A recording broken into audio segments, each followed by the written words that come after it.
Hey everybody, this is the solution to the first open-ended problem I gave out in class on Friday. I'm assuming you already read it, so I'm just going to jump right in. So first it's asking me to make a velocity versus time graph. So I'm just going to label my axes. And I know that from the problem that my initial velocity is -6 meters per second. So that's my v initial, right? So I'm going to start at -6. Let's say each one of these tick marks is 2, so -2 meters per second, -4 meters per second, then -6 meters per second. Okay, let's put the units there, meters per second, and then seconds. Okay, and then now I know it starts here at -6, and then it says it moves with an acceleration of +2 meters per second over 4 seconds. So that means that I have a negative velocity, and then I have a positive acceleration. I know this object is going to be slowing down.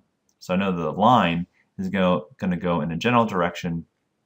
I know that it actually ends up like that, and the line looks like that. Now you might be asking, let me do it in a different color. You might be asking, well, how do I know that?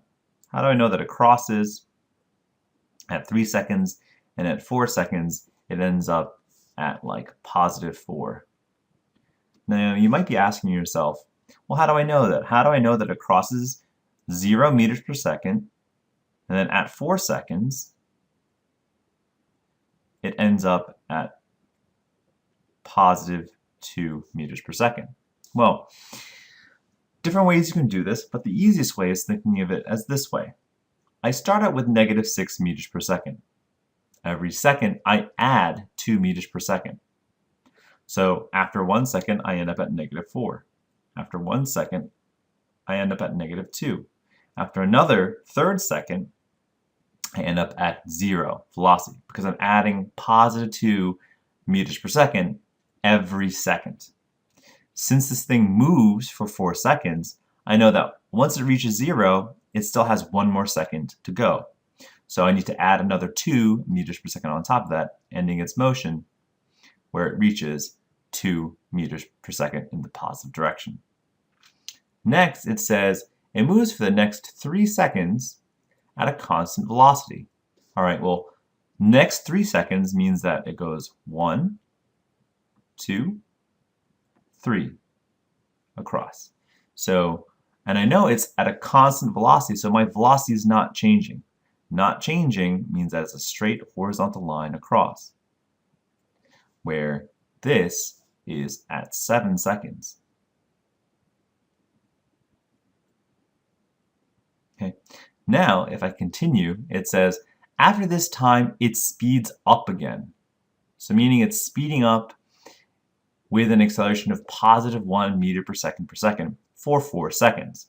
So now I need to move along another 1, 2, 3, 4 seconds along. Okay. That brings me to 11 seconds. I know it's speeding up at 1 meter per second for 4 seconds. So I'm going to say, well, then I must tack on another 4 meters per second on top of my already +2 meters per second value. So that means I go up to +4, and then I go up to +6 meters per second by the end of this motion. So that means that my line will go in the positive direction to 6 meters per second. Now if you notice, this line is less steep than the previous line.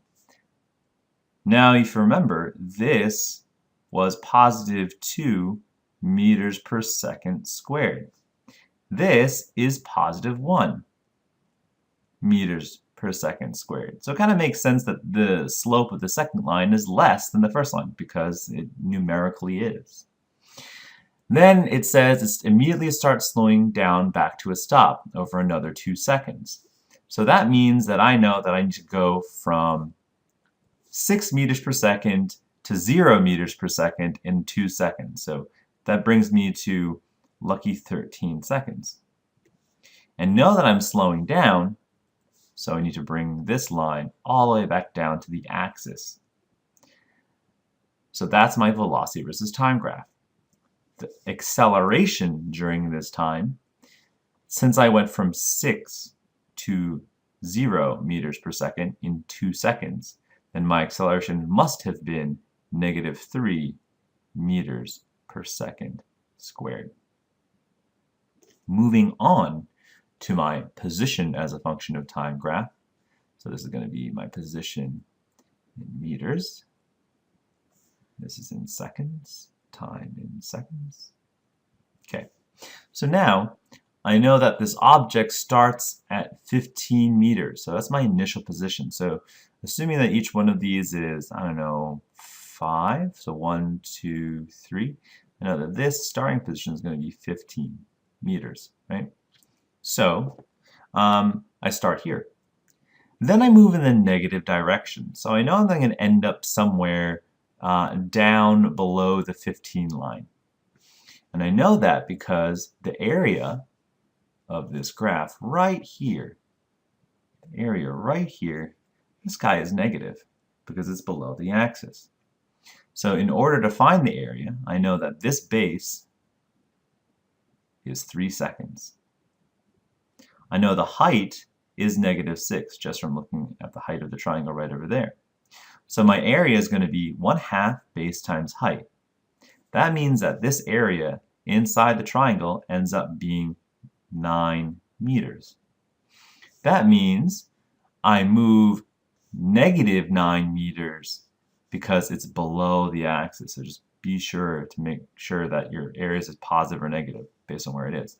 So I started at 15 meters and I moved -9 meters. That means if this is 5 right over here, if this is 5, then after 3 seconds, after 1, 2, 3 seconds, so it ends up at 6 meters after it moves 9 meters in the negative direction, so maybe it ends up somewhere here. And I know that it's slowing down, so it goes from vertical, or more vertical, to horizontal. Like that. It's the best curve I can do on this. So after 3 seconds to 4 seconds, you can see that the area has now crossed the axis, and we know that this is positive. So that area is going to be, let's see, the base is 1, the height is 2, so it's 1/2 base times height. There you have that little guy, ends up being 1 meter. So 1 meter. So that is 1 meter. So I know I move 1 meter in the positive direction, so I just go maybe up here. This ends up being 7 meters, right? So up here, and so that's maybe 7 meters. That's 7. You can say this is 6. I'm going to leave that blank for now because I don't want to crowd myself. That's 7 meters and moves back up in the positive direction. Then we know this object moves at a constant velocity in the positive direction for the next 3 seconds. So I need to find the area of this part. This base is 3 seconds. The height is 2. So 3 times 2 is another 6. So I move another 6 meters in the positive direction. So going from 7 meters to 6 meters means that I go up to like 13. So that's a little less than 15, maybe around here. I'm going to do it in a different color just so you can see it. So maybe it's like around here. And dot it through.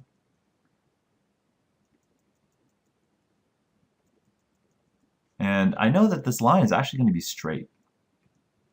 So this line is going to be straight for 3 seconds moving in the positive direction. Okay. So that's what that part looks like. Now for this next part we have 2 areas. So we have this bottom area, which I'm going to color in red.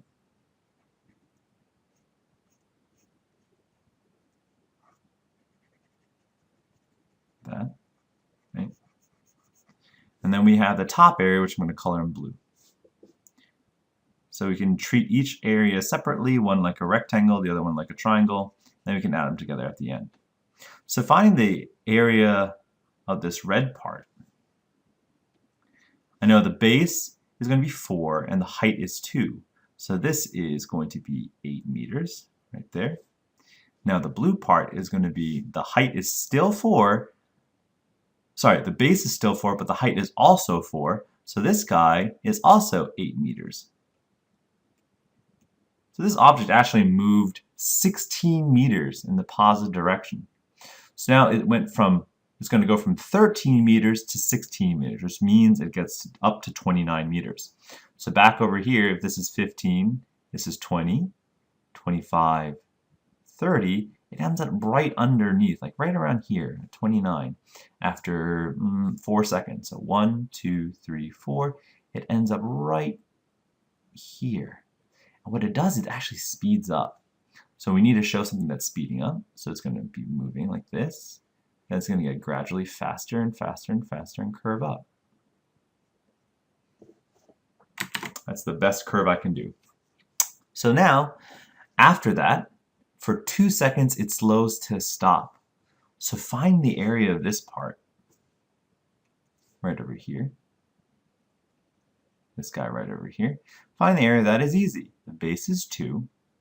The height is 4. So 2 times 4 times 1/2 ends up being 4. So it moves another 4 meters in the positive direction. So it goes from 29, which is up here, and let me just label that so you can see it. So it goes from 30 to 35, right? 35.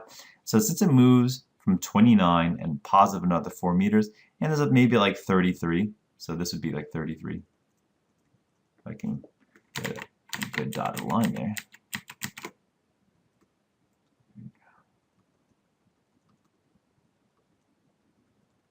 Over the next 2 seconds. What it does, it slows down. So all I need to do is level it off with a curve. That's what the position as a function of time graph looks like. The acceleration as a function of time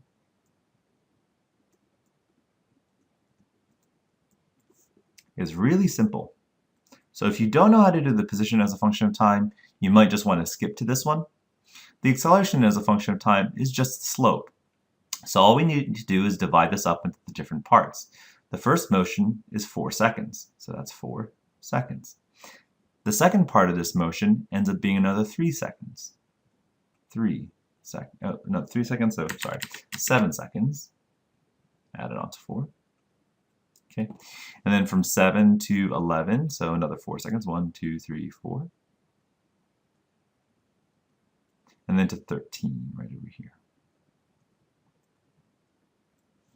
So my acceleration from 0 to 4 seconds, well, it was positive 2 meters per second, right? So all I need to do is go, 1, 2, let's say this is 2. I'm going to mark it over here, positive 2 meters per second, right? And then so it's going to be a straight line across for 4 seconds. Okay. Now, for the next 3 seconds, it moves at a constant velocity. That means its acceleration is 0. So its acceleration is going to be flat at 0. From 7 to 11 seconds, it was 1. So, all right, well, let's just make 1 somewhere down here. This is 1 meter per second. So it's maybe going to start right over here and be like that. And then for the last 2 seconds, it's going to be like -3. So let's make -3 right around here. And then I make that a straight line right on there for the last 3 seconds, for the last 2 seconds, something like that, right? And that's an acceleration versus time graph. So first, start out with the velocity, move on to the acceleration versus time graph because it's probably an easy way to make points, and then the position versus time graph is probably a little bit harder than the rest of them. Okay, that's it for this problem.